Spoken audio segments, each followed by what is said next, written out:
الحمد لله الذي كتب الآثار ونسخ الآجال والقلوب عنده مفضية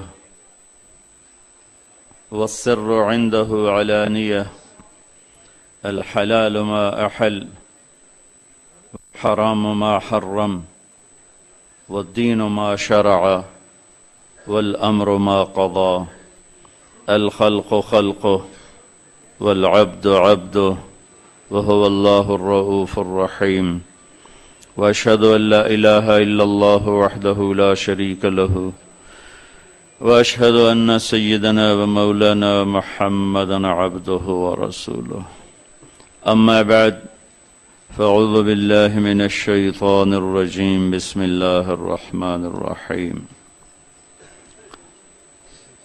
من عمل صالحا من ذكر أو أنثى وهو مؤمن فلنحيينه حياة طيبة ولنجزينهم أجرهم بأحسن ما كانوا يعملون وقال النبي صلى الله تعالى عليه وسلم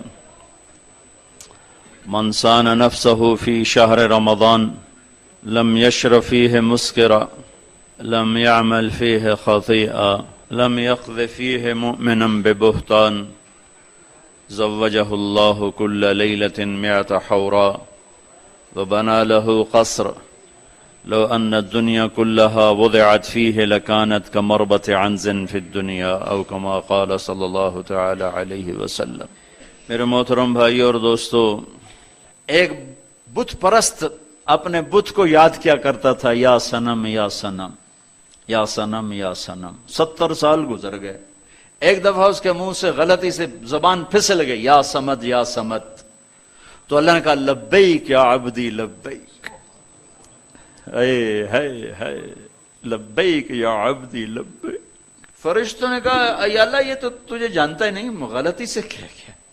اللہ نے کہا 70 سال سے انتظار کر رہا تھا کہ کبھی مجھے پکارے، آج پکارا تو ہے، چاہے بھول کے ہی پکارا ہے۔ اللہ اپنے بندے سے بڑا پیار کرتا ہے۔ ہم تو مسلمان ہیں، مشرک کافر ابراہیم علیہ السلام کا مہمان آیا، پہلے آدمی ابراہیم ہے جو مہمان کے بغیر کھانا نہیں کھاتے تھے، پہلے مہمان نوازی کی ایسی بنیاد رکھی۔ مہمان آیا، کھانا رکھا، اس نے لقمہ توڑا اور منہ میں ڈال لیا۔ ابراہیم علیہ السلام نے فرمایا یار بسم اللہ تو پڑھ لے۔ وہ کہنے لگا میں تو اللہ کو جانتا نہیں، کس کو پڑھوں؟ تو ابراہیم علیہ السلام نے اس کے آگے سے کھانا اٹھایا، کہا نکل جا، میں اللہ کے منکر کو کھانا نہیں کھلاتا۔ وہ اٹھ کے دروازے تک نہیں پہنچا کہ جبریل آ گیا۔ واہ میرے رب، واہ میرے رب، تو ایسا مہربان، لوگوں نے تجھے کیا سمجھ لیا؟ جبریل آ گیا تنبیہ لے کر، کس کی خاطر؟ مشرک کی خاطر۔ کس کو تنبیہ کی جا رہی؟ خلیل اللہ، 4000 نبیوں کے باپ کو تنبیہ کی جا رہی کہ ابراہیم منکر تو وہ میرا تھا، 70 سال سے میں نے روٹی بند نہیں کی، تو کون تھا روٹی اس کے آگے سے اٹھانے والا؟ یہ تو میرا اس کا معاملہ ہے کہ وہ مجھے نہیں مانتا، تیرے پاس تو مہمان بنا کے بھیجا تھا، بولا اسے کھانا کھلاؤ۔ یہ اللہ مشرک کے لیے ہے۔ تو ابراہیم علیہ السلام کی دوڑ لگوا دی، او بھائی آجا آجا آجا آجا، میرے اللہ نے تو مجھے ڈانٹ دیا تیری خاطر، آؤ۔ انہوں نے کہا، وہ کہنے لگا بھائی ابراہیم تیرا رب بڑا زبردست ہے، میں اسے مانتا بھی نہیں پھر بھی میری سفارشیں کرتا ہے، چل مجھے اس کا کلمہ ہی پڑھا دے، ایمان بھی نصیب ہو گیا۔ تو کسی کو گناہ میں دیکھ کے حقیر نہ جانو، اس کی حوصلہ افزائی کرو، اس کو پیار کرو، اس کو سینے سے لگاؤ، اس کے لیے دعا کرو، اللہ کرے گا چھوڑ دے گا۔ یہ شرابی ہے، یہ جواری ہے، یہ چرسی، یہ لہجے اختیار نہ کرو، اللہ بڑا غنی بے نیاز ہے، پتہ نہیں کس کو کس بات پہ معاف کر دے اور کس کو کس بات پہ پکڑ لے، اسے کوئی پوچھنے والا ہے؟ لا يسأل عما يفعل، اور کسی کو حق نہیں کہ اللہ کی رحمت کو تنگ کرے۔ ہاں بے شک اللہ کا قانون ہے کہ یزید اور حسین ایک ترازو میں نہیں تولے جا سکتے، یہ اللہ کا قانون، ورنہ تو ساری کربلاؤں کو آگ لگا دو۔ رات کا زانی اور رات کا رونے والا اگر دونوں کے لیے برابر قانون ہے تو قرآن کو بھی آگ لگا دو، سیرت کو بھی آگ لگا دو، کربلاؤں کو بھی آگ لگا دو، 1.25 لاکھ صحابہ کی تاریخ کو اٹھا کے دریا میں ڈال دو۔ رات کو ناچنے والی، رات کو رونے والی اگر برابر ہیں، زکات دینے والا، جوڑ جوڑ کے جائیدادیں بنانے والا اگر یہ برابر ہو جاتے ہیں تو پھر تو قرآن کو اٹھا کے رکھ دو کسی جگہ۔ لیکن اللہ کی رحمت کو پابند نہیں کیا جا سکتا، جس کو چاہے معاف کرے، جس کو چاہے پکڑ لے۔ تو بھائیو اگر شراب کی عادت ہے تو توبہ کر لو، توبہ کر لو، اللہ اپنے ہاتھوں سے پلانے والا ہے۔ دوسرا ماں باپ کا نافرمان، عاقل لوالدیہ، ماں باپ کی نافرمانی وہ بلا ہے۔ جبریل انسان کی شکل میں، یا رسول اللہ متی الساعۃ، قیامت کب آئے گی؟ آپ نے کہا مل مسئول عنہا بعلم من السائل، آپ نے فرمایا کہ مجھے نہیں پتا، اللہ کو پتا ہے۔ وہ کہنے لگے کوئی نشانی تو بتائیں۔ آپ نے کہا جب اولاد ماں سے نوکر جیسا سلوک کرے گی تو قیامت آ جائے گی۔ ان تلد الامۃ ربتہا، ماؤں سے نوکر جیسا سلوک ہو رہا ہو، بیٹیاں ماؤں کو جھاڑ رہی ہوں، اولاد ماں کو کی ڈانٹ ٹپٹ کر رہی ہو، باپ کو کوس رہی ہو، تو سمجھو قیامت آ گئی۔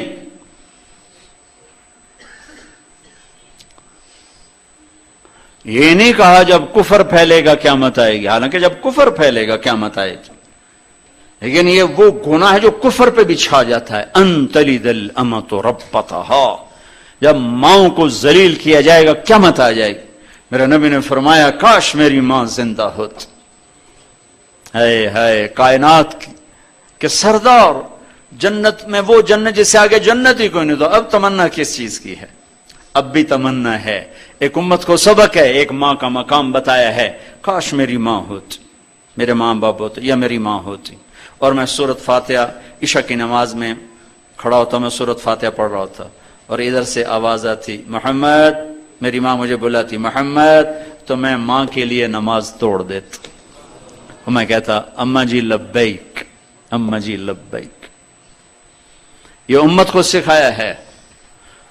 12,000 کا قافلہ لے کر آپ نکلے مدینہ سے حج کے لیے، 25 ذوالقعدہ کو، چلتے چلتے چلتے آپ ابوا پہنچے۔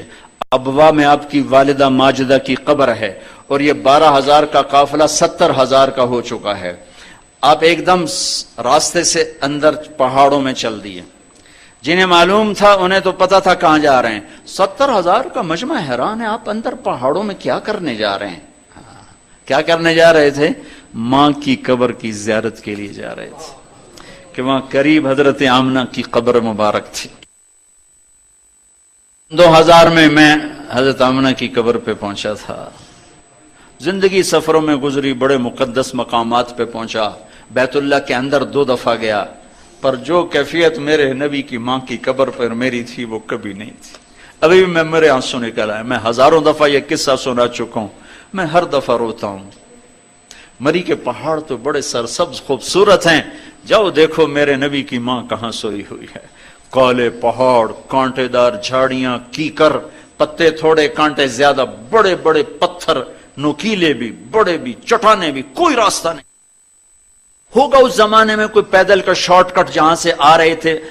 ماں نوکرانی ام ایمن اور اللہ کے حبیب، اور ابوا پہنچنا چاہتے تھے۔ ابوا بستی ہے، لیکن اس سے 10 میل پہلے ہی موت نے جھٹکا دیا۔ صرف 25 برس کی عمر تھی جب میرے نبی کی والدہ کا انتقال ہو گیا۔ باپ بھی 25 سال کی عمر میں، ماں بھی 25 سال کی عمر میں۔ یہ جوڑا صرف ایک کام کے لیے آیا تھا، وہ ہو گیا، اللہ نے ان کو واپس بلا لیا۔ فطرت اسلام پہ رکھا اور فطرت ایمان پہ اٹھا لیا اور اپنے پاس بلا لیا، کام ختم ہو چکا تھا۔ بچہ 6 سال کا ہے، ماں جوان ہے، غالباً دل کا دورہ پڑتا ہے کہ بولا نہیں جا رہا ہے، اور بے قرار ہو کر پہلو بدلتی ہیں، کروٹیں بدلتی ہیں، بولنا چاہتی ہیں، بولا نہیں جا رہا۔ اور کائنات کی سردار ہستی جس کے لیے جنت آراستہ، جس کے ہاتھ میں جنت کی چابی، جس کے ہاتھ میں اللہ کا جھنڈا، جس کے سر پہ ختم نبوت کا تاج، جو کائنات کا سردار، انسانوں کا سردار، نبیوں کا سردار، رسولوں کا سردار، فرشتوں کا سردار، اللہ کے بعد کوئی ہے تو وہ محمد مصطفیٰ ہے صلی اللہ علیہ وسلم۔ اس جنگل میں دریا گلی میں وہ درد کیسے منتقل کروں جو مجھے وہاں اٹھا اس جنگل میں۔ سامنے تو خوبصورت منظر ہے مری کے سرسبز پہاڑوں کا، میں وہاں بھی کھڑا ہوا دیکھ رہا تھا، چاروں طرف کالے پہاڑ، سورج ڈوبنے کے قریب ہو چکا تھا، وہ منظر سوگوار، اوپر جگہ سوگوار۔ اللہ کے نبی ماں ماں ماں ماں بولا ہی نہیں کیا، آخر شمع بجھنے سے پہلے بڑھ گئی، کل حی میت و کل جلید بال وقد ولدت طہرا، بیٹا لگتا ہے زندگی ہار چکی، وقت آ گیا۔ اللہ نے مدینے میں موت نہیں دی کہ میرے نبی کو کوئی گود میں لینے والا ہوتا، اللہ نے مکے میں موت نہیں دی کہ میرے نبی کو کوئی گود میں لینے والا ہوتا، جنگل میں ماں کو مار دیا۔ نوکرانیوں سے بھی کبھی کوئی دل بدلتا اور بہلتا ہے؟ نہ چاچا نہ چاچی نہ دادا نہ دادی نہ ماما نہ مامی نہ پھپھا نہ پھپھی نہ خالہ نہ خالو، کوئی بھی نہیں، تنہا۔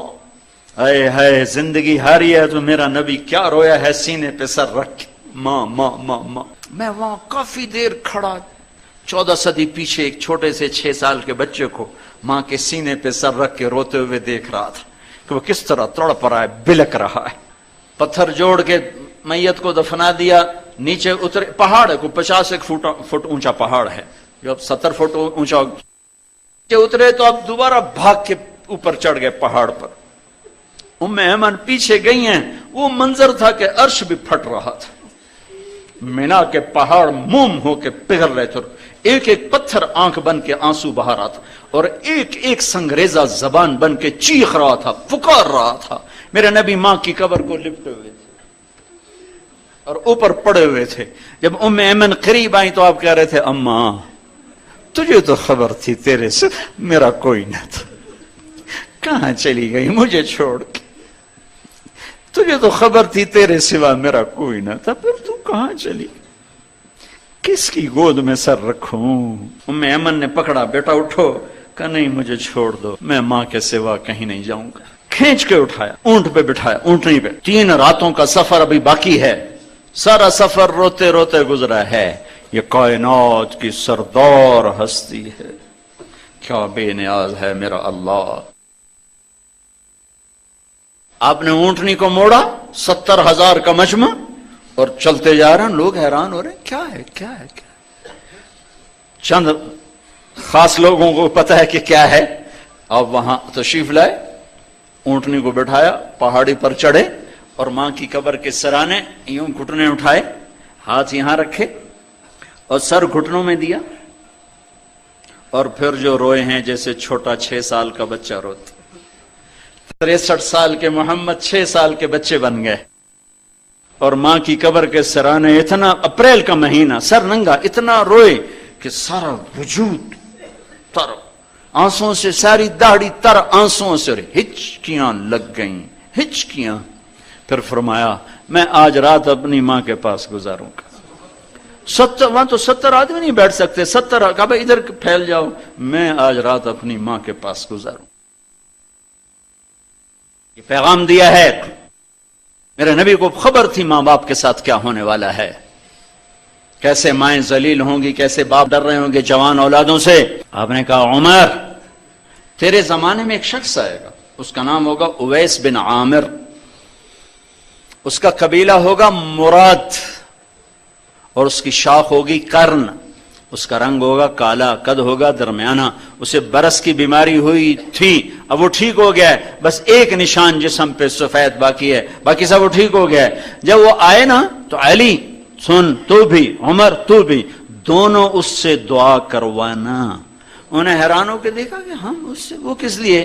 کہا اس نے ماں کی خدمت کر کے اللہ کو ایسا راضی کیا ہے، جب ہاتھ اٹھاتا ہے اللہ خالی نہیں لوٹاتا۔ یہ مقام کس لیے ملا؟ جہاد کی وجہ سے، تبلیغ کی وجہ سے، ذکر کی وجہ سے، تہجد کی وجہ سے، علم کی وجہ سے۔ کس وجہ سے؟ ماں کی خدمت کی وجہ سے۔ عمر رضی اللہ عنہ خلیفہ بن گئے، ہر سال حج کیا، ہر سال حج میں ڈھونڈتے ہوئے اویس اویس اویس، کوئی نہیں ملا۔ آخر ایک سال، یہ نہیں پتا کہ آپ کی خلافت کا کون سا سال تھا، آپ نے سارے حاجی کھڑے کر لیے حرم کے باہر، حرم شریف کے باہر، کہا بھائی سارے کھڑے ہو جاؤ، کھڑے ہو، ہاں بھائی یمن والے کھڑے رہو، باقی سارے بیٹھ جاؤ، بیٹھ گئے، یمن والے کھڑے ہو گئے، ہاں بھائی مراد والے کھڑے ہو جاؤ، باقی سارے بیٹھ جاؤ، تو سارے بیٹھ گئے۔ کچھ لوگ قبیلہ مراد کے رہ گئے، مراد۔ میں 4 سال پہلے یمن جماعت میں گیا تو وہاں حضرت اویس کرنی کے گاؤں اور ان کے قبیلے کے لوگوں کی زیارت بھی ہوئی، ملاقات بھی ہوئی۔ کولے پہاڑوں میں گاؤں ہے، ابھی چھوٹا سا گاؤں ہے۔ تو مراد والے کھڑے ہو گئے، کہاں بھائی سارے مراد والے بیٹھ جاؤ، مراد کی شاخ قرن والے کھڑے رہو، تو صرف ایک آدمی بچا۔ ہم نے کہا تم قرنی ہوگا؟ جی۔ اویس کو جانتے ہو؟ جی۔ میرا بھتیجا ہے، میرے بھائی کا بیٹا، وہ تو پاگل سا ہے، آپ اس کا کیوں پوچھ رہے ہیں؟ تو عمر رضی اللہ عنہ رونے لگے، کہا وہ نہیں، تو پاگل ہے، یہ بتا آیا؟ کہا جی آیا ہے۔ کدھر ہے؟ کہا اونٹ چرانے نکل گیا تھا، عرفات کی طرف، تو آپ نے حضرت علی کو ساتھ لیا اور عرفات کی دوڑ لگا دی۔ وہاں پہنچے تو دیکھا اسی رنگ روپ کا حلیے کا آدمی جو میرے نبی نے بتایا تھا، ایک کیکر کے درخت کے نیچے کھڑے نماز پڑھ رہا ہے اور اونٹ اس کے گرد چر رہے ہیں۔ یہ دونوں حضرات آ کے بیٹھ گئے، انہوں نے محسوس کر لیا دو آدمی آ گئے، انہوں نے نماز مختصر کر کے سلام پھیرا تو حضرت عمر نے پوچھا کون ہو بھائی؟ کہا جی مزدور ہوں۔ کہا تیرا نام کیا ہے؟ کہا جی اللہ کا بندہ۔ کہا میرے بھائی ہم تو سبھی اللہ کے بندے ہیں، جو نام تیری ماں نے تیرا رکھا ہے وہ کیا ہے؟ وہ کہنے لگا آپ کیوں پوچھ رہے ہو؟ اسے نہیں خبر یہ کون بیٹھے، وہ تو پہلی دفعہ ہیں۔ تو حضرت علی بولے یہ امیر المومنین ہیں عمر اور میں ہوں علی بن ابی طالب۔ پھر وہ ایسے کانپ گئے کہ میں معذرت معافی چاہتا ہوں، السلام علیکم یا امیر المومنین، السلام علیکم یا علی ابن ابی طالب، مجھے خبر نہیں تھی، میں آپ کو پہچانتا نہیں تھا، فرمائیے میں اویس۔ حضرت عمر نے کہا ہاتھ اٹھاؤ دعا کرو۔ وہ رونے لگے کہ میں آپ کے لیے؟ اللہ کی قسم ساری دنیا اویس کرنے سے بھر جائے، عمر اور علی کے جسم کے ٹوٹے ہوئے بال کے برابر نہیں۔ یہ صرف ہمیں سبق دینے کے لیے یہ قصہ، آپ ساری کہانی اس لیے وجود میں لایا میرا نبی کہ امت کو مری والوں کو پیغام دینا تھا۔ تو کہنے لگے بھائی ہمیں اللہ کے نبی کا حکم تھا، ہمارے لیے دعا کرو۔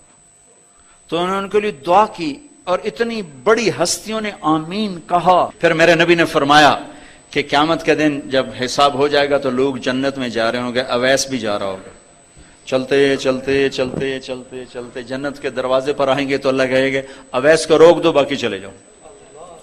تو اویس گھبرا جائیں گے بھی ایک ہی گل بنی، بوئے تے آ کے روک گئے۔ وہ کہیں گے یا اللہ مجھے کیوں روک لیا؟ اللہ فرمائیں گے پیچھے مڑو، وہ پیچھے مڑ کے دیکھیں تو جہنم کے لوگ کھڑے ہوں گے بے شمار۔ تو اللہ تعالیٰ فرمائیں گے یہ دیکھ رہے ہو نا یہ جہنم کے لوگ، اب تو انگلی کا اشارہ کر، جس کی طرف انگلی کرتا جائے گا تیری طفیل میں آج لاکھوں انسانوں کو جنت میں ڈالوں۔ ربیہ اور مضر کے قبیلے کی تعداد کے برابر اعلیٰ عدد ہے، ربیہ و مضر لاکھوں جہنمی، کہا تیری طفیل جنت میں ڈالوں گا تیری ماں کی خدمت۔ آج کی نسل صرف پیسہ ہی جانتی ہے، بلکہ آج کے بڑے بھی پیسے کے غلام ہیں، پیسہ پیسہ پیسہ، باپ بھی پیسہ، اماں کو بھی پیسہ چاہیے، بچوں کو بھی پیسہ چاہیے، نہ ماں باپ کے پاس فرصت رہی اولاد کو سکھانے کی، نہ اولاد کے پاس فرصت ہے اس مقام کو سیکھنے کی۔ تو لہذا سب کچھ موجود ہے، محبتیں ختم ہیں، سب کچھ موجود ہے، الفتیں ختم ہیں۔ آپ نے فرمایا میں جنت میں گیا، میں نے تلاوت سنی، میں نے کہا یہ کون تلاوت کر رہا؟ تو کہا جی یہ وہ ہیں حارثہ بن نعمان۔ اچھا حارثہ بن نعمان؟ دو صحابہ کے بارے میں آتا ہے کہ جیسی انہوں نے ماں کی خدمت کی کسی نے نہیں کی، ایک حضرت عثمان اور ایک حارثہ بن نعمان۔ کہا جی حارثہ تو مدینے میں بیٹھے، مرے تو نہیں کہ جنت میں تلاوت کی آواز آ رہی، یہ تھوڑے سے لوگ ہیں، کتنا بڑا مائک ساؤنڈ سسٹم ہے بات پہنچانے کا، نیچے بھی ہیں مستورات بھی ہیں، سامنے مرد بھی ہیں۔ حارثہ مدینے میں قرآن کھول کر کہتے تھے بسم اللہ الرحمن الرحیم، اور سیدھی آواز پوری جنت میں گونج جاتی تھی۔ یہ کس وجہ سے تھی؟ حارثہ کی آواز جنت میں جا رہی، ماں کی خدمت کے پیچھے۔ پھر باپ کا بتایا حق لوالدیہ، ماں باپ کے نا فرمان کی نہ دنیا ہے نہ آخرت۔ ایک صحابی ہے یا رسول اللہ میرا باپ نا میری کمائی میں سے خرچ کرتا، مجھ سے پوچھتا ہی نہیں، اور شرعاً قانوناً اگر میری کمائی میرے باپ کی جو کمائی ہے یا زمین ہے جائیداد ہے اس سے الگ میں نے اپنی محنت سے کوئی کمائی کی ہے، وہ میری ذاتی چیز ہے، قانوناً میرے باپ کو بھی پوچھنا چاہیے کہ بیٹا یہ تمہاری چیز میں لے سکتا ہوں، یہ پیسہ میں استعمال کر سکتا ہوں، قانون یہ ہے۔ تو اس نے قانون کی بات کی کہ میرا باپ میرا مال اٹھا کے خرچ کر دیتا، مجھ سے پوچھتا ہی نہیں۔ آپ نے کہا اس کے باپ کو بلاؤ۔ اس کے باپ کو بلایا تو وہ انہوں نے پوچھا کیوں بلا رہے ہیں؟ کہ تیرے بیٹے نے تیری شکایت کی۔ تو اس کو اتنا غم لگا کہ وہ کٹ کے مر گیا۔ اور عرب کی شاعری تو پھر پوری دنیا میں مشہور ہے، آج بھی مشہور ہے۔ تو اس نے دل ہی دل میں کوئی شعر کہے، درد بھرے دکھ بھرے، اور وہ انہی شعر کو اپنی زبان سے نہیں دل ہی دل میں کہتا کہتا دربار رسالت میں مسجد میں پہنچا تو جبریل پہلے آ چکے تھے۔ کہنے لگے یا رسول اللہ، اللہ تعالیٰ فرما رہے ہیں کہ آپ اس سے کہیں کہ پہلے وہ شعر سنا جو تیری زبان سے تو ادا نہیں ہوئے، تو تیرے رب نے عرشوں پہ سن لیے ہیں۔ آپ نے فرمایا بھائی اب تمہارا کیس سنوں گا، پہلے وہ شعر سنا جو تیری زبان سے نہیں ادا ہوئے۔ اللہ نے سنے، کہنے لگا یا رسول اللہ میں گواہی دیتا ہوں آپ سچے رسول ہیں، آپ کا رب بڑا طاقتور رب ہے، آپ کے رب کی قسم زبان سے ایک لفظ نہیں نکلا، دکھ بھری فریاد تھی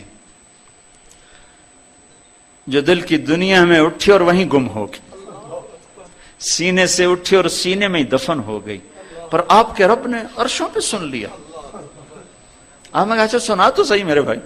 میں کہا جی میں نے کہا غزوتک مولودا ومنتک یافعا تعل بما اجنی علیک وتنہل واذا ضاقتک بالسقم لم ابت لسقمک الا ساہرا اتململ کانی انا المتروک دونک بالذی ترکت به دونی فعینی تحمل تخاف الردى نفسي عليك وإنها لتعلم أن الموت وقت مؤجل فلما بلغت السن والغاية التي إليها ما مدى فيك كنت أؤمل جعلت جزائي غلظة وفظاظة كأنك أنت المنعم المتفضل فليتك إن لم تر حق أبوتي فعلت كما الجاور المجاور يفعل فأوليتني حق الجوار ولم تكن علي بمال دون مالك تبخل۔ میرے بچے جس دن تو پیدا ہوا اس دن سے ہم نے اپنے لیے جینا چھوڑ دیا،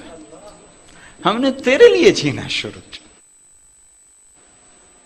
گرمی سے لڑے، سردی سے لڑے، موسموں سے لڑے، حالات کے آہنی پنجوں سے رزق نکالا، جبڑوں سے رزق نکالا، جوانی کو قربان کیا، صحت کو قربان کیا، اپنے جذبات کو سلا دیا، تیرے چہرے کی ایک مسکراہٹ دیکھنے کے لیے ساری ساری رات کام کیا، سارا سارا دن کام کیا، کبھی دھوپ میں کبھی سردی میں، کبھی گرمی سے لڑا کبھی سردی سے لڑا، کبھی موسم سے لڑا کبھی بھوک سے لڑا، تجھے کھلایا خود بھوکا رہا، تجھے پلایا خود پیاسا رہا، تجھے چھاؤں میں لٹایا خود دھوپ میں بیٹھا، تجھے سکھ پہنچایا خود دکھ جھیلا۔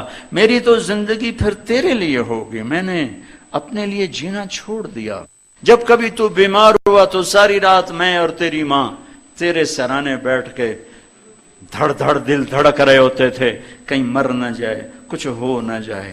ہسپتال پہنچیں، ڈاکٹر کو بلاؤ، ٹیکسی بلاؤ، گاڑی بلاؤ، رکشہ بلاؤ، جلدی سے ہسپتال پہنچاؤ، مری میں جگہ نہیں پنڈی لے جاؤ، اسلام آباد لے جاؤ۔ اسی خوفناک خیالات میں ہم روتے تھے، پگھلتے تھے، ٹوٹتے تھے، بکھرتے گئے چلے گئے خشک پتے کی طرح، اور تیرے چہرے کی ایک مسکراہٹ کے لیے ساری مسکراہٹیں بھول گئے، تجھے صحت مند دیکھنے کے لیے اپنی صحت کے سودے کر دیے۔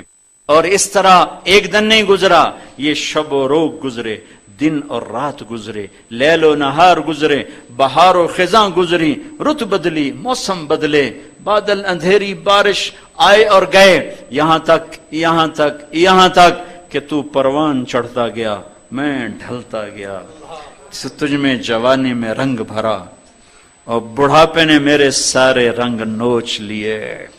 تو سیدھا کھڑا ہوا تنے کی طرح، میری کمر جھک گئی کمان کی طرح، اور میں آسرے کا محتاج ہوا، تو طاقتور ہو کے جوان ہوا۔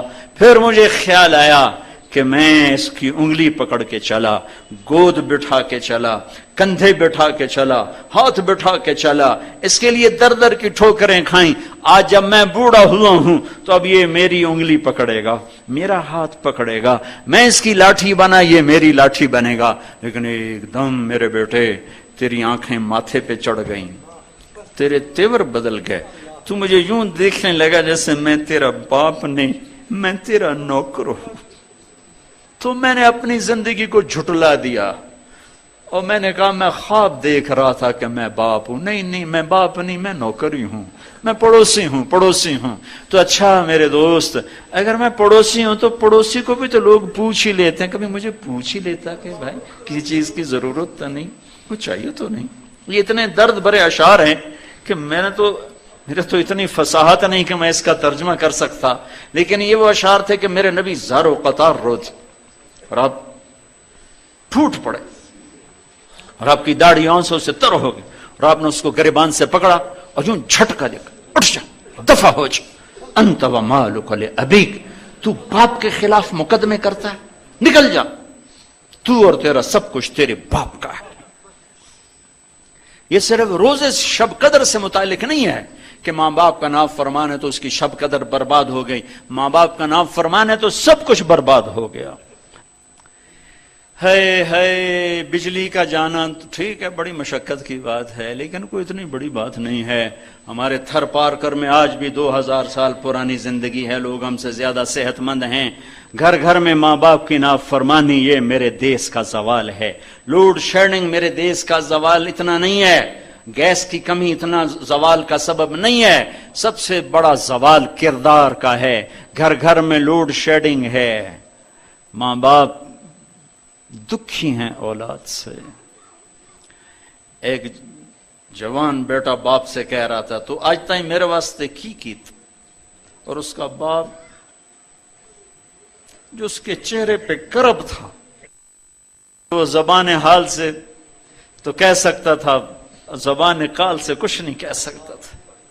جو اس باپ کے چہرے پہ کرب تھا میں آج تک نہیں بھولا۔ تو آج تائیں میرے واسطے کی کیتا ہے، تو آج تائیں میرے واسطے کی بنایا ہے۔ حضرت علی سے کسی نے پوچھا آپ کا بیٹا حسن کیسا ہے؟ فرمایا جب دن ہوتا ہے تو میرے پیچھے چلتا ہے، آگے نہیں چلتا، کہ اگر پیچھے سے کوئی دشمن وار کرے تو اس کے اوپر آئے، میرے اوپر نہ آئے، چونکہ آگے تو میں خود دیکھ رہا ہوں۔ جب رات ہوتی تو میرے آگے چلتا ہے کہ اندھیرے میں نظر نہیں آ رہا، تو کوئی دشمن سامنے سے وار کرے تو میرے اوپر آئے، میرے باپ پر نہ آئے۔ جس کمرے میں بیٹھا ہوں اس کی چھت پہ نہیں چڑھتا کہ باپ کے اوپر نہ ہو جاؤں۔ کھانے پہ میرے ساتھ بیٹھتا ہے تو جب تک میرا ہاتھ سالن میں ہوتا ہے اپنا ہاتھ نہیں بڑھاتا، جب تک میرا ہاتھ روٹی کی طرف نہ بڑھے اپنا ہاتھ نہیں بڑھاتا کہ پتہ نہیں کون سی بوٹی میرے باپ کو پسند اور میں پہلے اٹھا لوں۔ امام زین العابدین اپنی ماں کے ساتھ کھانا نہیں کھاتے تھے، اور عرب میں عیب تھا الگ الگ کھانا، اکٹھے کھانا دستور تھا۔ اب بھی یہی حال ہے، اکٹھے کھاتے ہیں، ایک بڑے تھال میں مل کر کھاتے ہیں۔ تو ایک آدمی نے کہا آپ تو اپنی ماں کے بڑے فرما بردار ہیں، تو آپ ان کے ساتھ کھانا کیوں نہیں کھاتے؟ کہ مجھے ڈر لگتا ہے کوئی ایسی بوٹی نہ اٹھا لوں جو میری ماں کو پسند تھی اور میں نے اٹھا لی تو میں کہیں نافرمان نہ ہو جاؤں۔ ابو ہریرہ رضی اللہ عنہ نے دیکھا دو آدمی جا رہے، ایک جوان ایک ذرا بوڑھا، یا ہذا، وہ کھڑے ہو گئے نوجوان، ما ہذا منکا، یہ تیرا کیا لگتا ہے؟ کہا جی میرے باپ ہیں۔ کہا کبھی اس کے آگے نہ چلنا، کبھی اس کے آگے نہ چلنا، کبھی اس سے پہلے نہ بیٹھنا، کبھی اس سے پہلے نہ بیٹھنا، کبھی اس کا نام لے کے اس کو نہ پکارنا۔ ماں باپ کی نافرمانی صرف روزے کو برباد نہیں کرتی، شب قدر کو برباد نہیں کرتی، پورے معاشرے کو برباد کر دیتے۔ لیکن ایک بات اس میں اضافی کہوں گا جو میرے معاشرے کا بہت بڑا ناسور ہے اور بہت بڑا درد ہے۔ ماں باپ کا زور میرے اوپر ہے، میں ماں باپ کی غلامی میں، ماں باپ قتل بھی کر دے تو قتل کا کیس نہیں درج کیا جا سکتا۔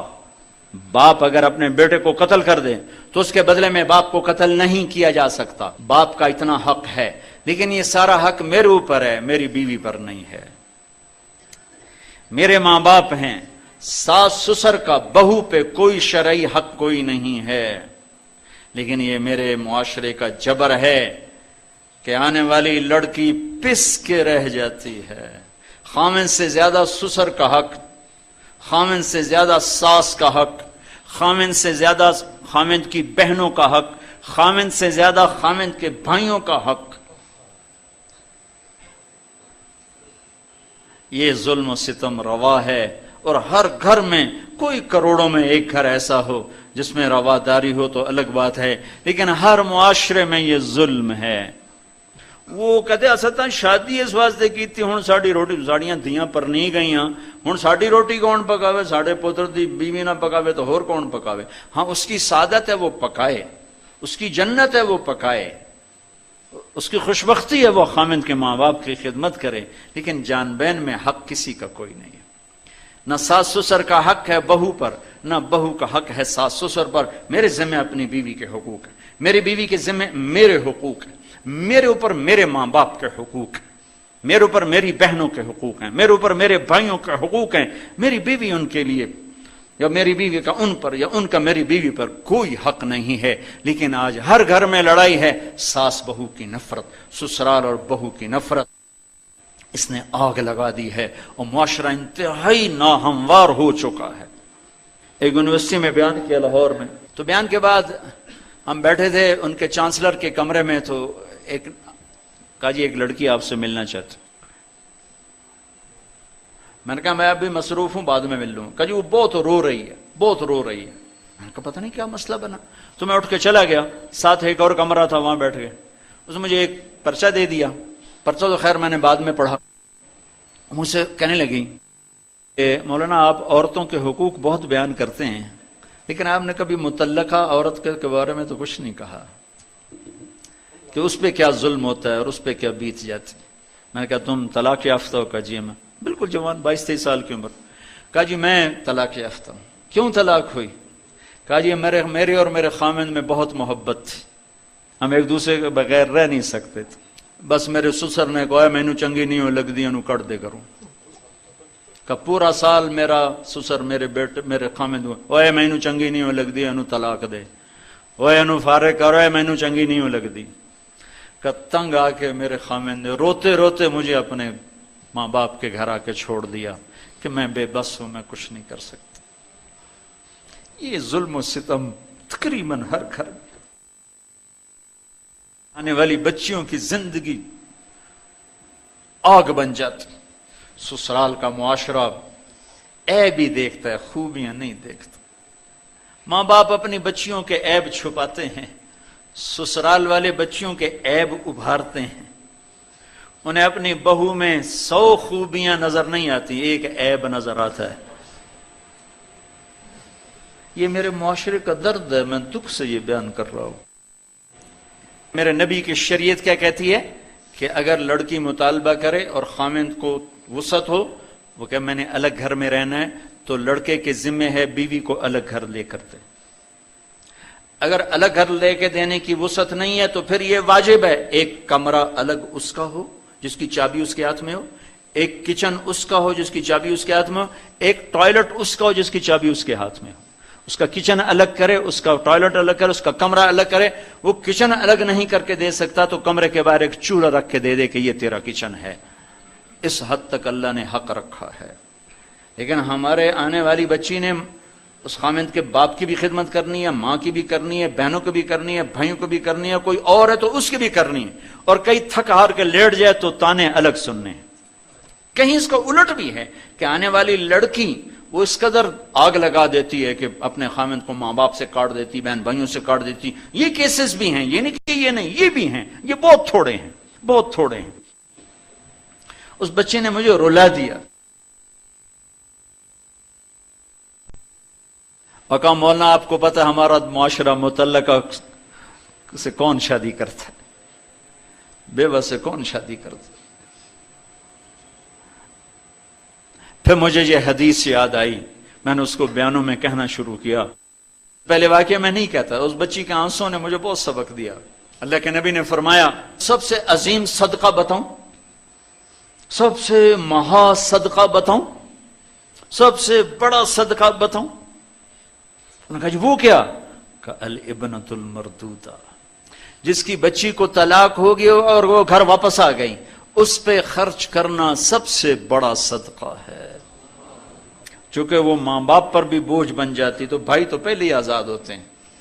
جو اس بچی پہ خرچ کرتا ہے وہ سب سے بڑا صدقہ ہے۔ اور میرے نبی نے اپنے عمل سے یا متعلقہ سے شادیاں کی یا بیوہ سے شادیاں کی۔ ایک کنواری حضرت عائشہ سے شادی کی، خدیجہ رضی اللہ تعالیٰ عنہ بیوہ ہیں، 2 نکاح پہلے ہو چکے ہیں، ہر ایک سے اولاد۔ صرف حضرت عائشہ رضی اللہ تعالیٰ عنہ واحد ہستی ہیں کنواری جن سے آپ نے شادی فرمائی، باقی سب یا بیوہ یا مطلقہ، یا بیوہ یا مطلق، یا ایک باندی بنی انہیں آزاد کیا اور ان سے نکاح کیا۔ جویریہ رضی اللہ تعالیٰ عنہ کہ ہمارا معاشرہ ہندو معاشرہ ہے، وہ ہندو اندر اتری ہوئی ہے ثقافت کہ مطلقہ بچی رل جاتی، سسک سسک کے مر جاتی، اور سارا ملبہ اس بچی پہ ڈالا جاتا، سارا دکھ درد اس بچی پہ ڈالا جاتا. چھڈو جو چھڈو تا بیوہ ہے، چھڈو جو چھڈو تا طلاقی ہوئی ہے، وہ تو طلاقی ہوئی ہے. میرے نبی کی بیٹیوں کو طلاق ہوئی، رقیہ کو طلاق ہوئی، ام کلثوم کو طلاق ہوئی. طلاق ہونا کون سا عیب ہے؟ اور پھر آپ نے حضرت عثمان رضی اللہ عنہ کے نکاح میں باری باری دونوں کو دیا. پہلے حضرت رقیہ کو دیا، پھر ام کلثوم کو دیا. جب ان کا بھی انتقال ہوا تو کہا اگر میری 100 بیٹیاں ہوتی اور ویسے مرتی تو میں ایک ایک کر کے سب عثمان کے نکاح میں دیتا.